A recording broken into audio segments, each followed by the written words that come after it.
Well, welcome everyone to Steve Savant's Money, the name of the game. I'm your host, Steve Savant, syndicated financial columnist and money color commentator. On today's show, the provisions of a voluntary benefit policy, part 3 in our series on voluntary benefits with nationally recognized voluntary benefit expert, Tim Martin. Welcome to the show, Tim. Hey, thanks, Steve. I'm glad to be back. I got to tell you, the Savant is on a major learning curve here. This whole series we're doing, and I'm sure our listeners are going, I didn't know that you could patch quilt a really good benefit package for your family. Absolutely. I have to say, I'm a little stunned. Well, good. Wow. We're looking for basic issues in policy provisions. On the mortality side, I'm really hip to it. Annuity stuff, life insurance. But this is different. It is. So talk to me a little bit about this word guaranteed renewable and why it's such a big issue in provision. Absolutely. Here's the reality, again, for your car insurance, right? If you have a couple accidents, some tickets, what happens to your rates? They go up. Or they might even do what? Cancel. Yeah, they might even cancel you. So one of the things that you really need to make sure is in your voluntary benefits policy is the fact that the carrier can't cancel you or raise your rates just because you use it. Mm-hmm. And that's what guaranteed renewable means, that they can't do that to you. So it's a huge provision in this type of insurance coverage. Can I make sure I heard you correctly? It's not only guaranteed renewable, but the rates are frozen, or no, they go up on an annual basis? No, that's a great question. It depends upon the carrier and the policy. Mm-hmm. Some of them have they have provisions where they might go up, but they have to go up for everybody that has that policy. They can't go up just for you. You stay the same age that you were, at least for that policy, as the day you bought it. So as they get older, they don't go up. Like I said, the only way they can raise rates is that if they raise them for everybody that has that same exact policy. Do all decent volunteer benefits have things like this? Or absolutely. No? Or they do have it? They do, but if they don't, you need to run away. On voluntary benefits, what kind of amount of underwriting? I know when I take an individual life insurance contract, I have to go through attending physician statements have to be collected. Right. I have to blood and urine exam. Yeah. I mean, they bring a paramed to the door. I'm taking an EKG on my couch. I mean, that sounds like a lot to me. It is a lot. No, we don't do that. In fact, I used to joke about that when I was out in the field all the time. I still get out in the field, but when I was out there in the field, I say, I don't carry needles. I don't carry little cups to pee in, those kinds of things. They're typically something called simplified underwriting. In other words, there's a few questions you ask. Some of the policies don't even have that. If you are alive, you qualify. But for instance, on a cancer program, you can't have been diagnosed typically, for a lot of carriers, within the last 5 years. If you've been diagnosed with cancer in the last 5 years, you probably won't qualify for a cancer program. Okay. But short of that. But if you had an issue 5 years plus and it was under control and you're getting regular checkups and you can validate the last 60 months that everything's under management, that could work. Yeah, absolutely would. Okay. Absolutely would. Now, everybody talks about, in America, we don't work for the same employer for 30, 40, 50 Not years. anymore. Get a gold watch, blah, blah, blah. Right. So how portable are these benefits to the next employer? Well, the next employer has to already have that program going, right? As an agent, I used to love it when somebody would leave employment and go to a place that didn't have it, because that was a great opportunity for them to tout me, to say, hey, these programs are important to me.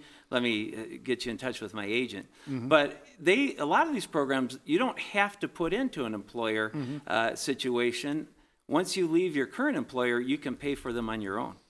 So you could take this with you. It's portable. Most of them are, right? There might be a few exceptions to the rule, but most of them are portable. Now, this is just a thought, just crossed my mind. If I'm an employer and I'm looking, and I'm trying to recruit a rainmaker for my company, and we're both given about the same benefits. If I start unloading these ancillary benefits as part of the benefit package, is that a good lure to pull in a rainmaker? Oh, it's absolutely. Not just the rainmaker, but, that's the number one challenge an employer has, is to attract and retain the best employees, right? And so the better their benefits program is, the better opportunity they have to do that. If one company is paying $1 more an hour across the street from the other company, typically the employees will go to the company that has the best benefits, regardless. The pay has to be close, right? But as long as it's close, they're going to go to the company that has the better benefits. I noticed that a lot of these contractual provisions have sometimes exclusions and or limitations. Sure. Now, as a regular layman, what do I know? I don't know. So I'm looking at, how do I know, is it reasonable? How do I judge that as a regular person? Well, you judge it based upon what you think is reasonable. I think that for most policies and most carriers, their provisions are very, very reasonable. For instance, you can't be the drunk driver. Right.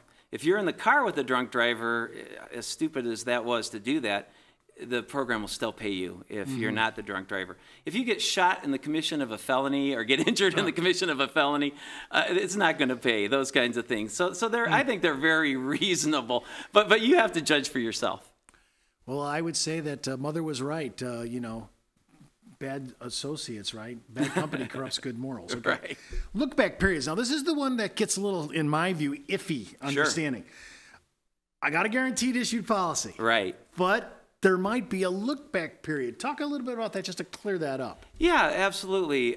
Great example. I have a friend who went skiing. He bought a disability policy, and he had been skiing about 4 months prior to that and tore up his knee, right? He got a guaranteed issue disability policy, but about 2 months later, his knee finally blew out completely, and the disability policy didn't pay for that because it was a previous injury. So that carrier had a 6-month look back period. Now, if he had hurt his knee 7 months prior to taking out the coverage, and the same thing would have happened, he would have been paid for that. Okay, so this is disclosed in the interview with the client, right? It is. So absolutely. you're going to say, hey, have you had any issues? Right. I personally, the Savant, I pulled both Achilles tendons off in my sporting days, right? And I had a disability on my first one. I was out for a long time. Sure. So I had a disability policy. So look back period. So that's reasonable. Let's say 6 months. If you had something occur, they're not going to try to cover if you re-injure it. Right. Okay, I kind of buy that. Now, if they had a different injury, they would be covered. So if my friend had fallen down and broken his wrist and couldn't work for whatever reason with broken wrist, but he would have been covered for that. Now, this next one is, I have to say, the Savant is ignorant here. Building benefits. I didn't use anything the whole year. I was golden. I didn't have any accidents. I didn't need to trigger any of my benefits. Am I accumulating something here? Credits or something? What's going on here? It doesn't work exactly like that, but yeah, if you, for instance, on a cancer policy, a lot of cancer policies, they get more valuable every year that you don't use it. They go up not by because of any specific thing other than no cancer diagnosis. So the program I have, for instance, goes up $500 every year that I have it, and I've had it for 20 years. So because you didn't use it, they're now giving you an extra $500 a month on a year. Oh, a year previous to the year before. Yeah, because it started you with trigger it. Yeah, it started with a $5,000 benefit. So in 20 years, it's gone up 10,000 more. So if my wife or I are diagnosed with cancer, the first check will be $15,000. Wow. Wow, no, I kind of like that. Do all contracts for these voluntary benefits? No, it's typically an add-on. A lot of times they have to be added on. Some policies have it already built in. Worth it? Oh, absolutely. So you think it's totally Oh my gosh, yeah, okay. yeah, absolutely. Typically it costs you somewhere in the neighborhood of $30 to $50 a year, and I can't quote prices because every carrier is slightly different. But since that's going up every year that you don't use it, what about when you do an ability to upgrade? Is that kind of like a cousin to this whole idea we've been talking about? You know, your benefits are going up. What about ability to upgrade by benefit? Sure. If the carrier has a policy that you're under, right? Every few years, those policies typically add additional benefits. The benefits go up because the reality is the cost of health care, actually having the treatment has gone up. So they'll upgrade their policy. If you want to stay where you are, you have the absolute right to stay where you are.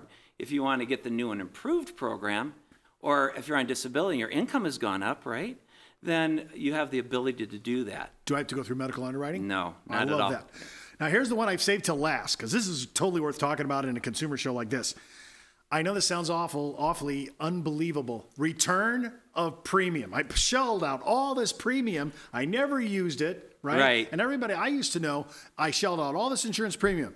I didn't get anything back on it, right? If you pay it, you lost it. Right. But you say return a premium. I can actually get premium back if I didn't engage in any of this? Yes. Again, on specific policies, it typically costs a little bit more.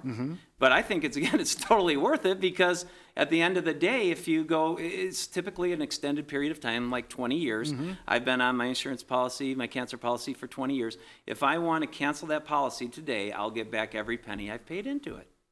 Now, to me, this is a huge issue. It's not a use it or lose it policy. This is return of your premium if you didn't use it. That's correct. I'm all over this idea. I mean, you said, but it's not all carriers, right? Not all carriers and not all policies. Okay, all right. Like an accident plan doesn't typically have that. More critical illness type things, cancer, heart attack, stroke, those kinds of things. I love this feature. I think it's a really good one. Listen, don't forget to watch our next segment on checking out your insurance companies for voluntary benefits, part 4 in our series on voluntary benefits.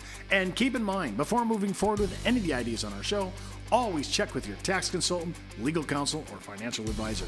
You've been watching Steve Savant's Money, the name of the game.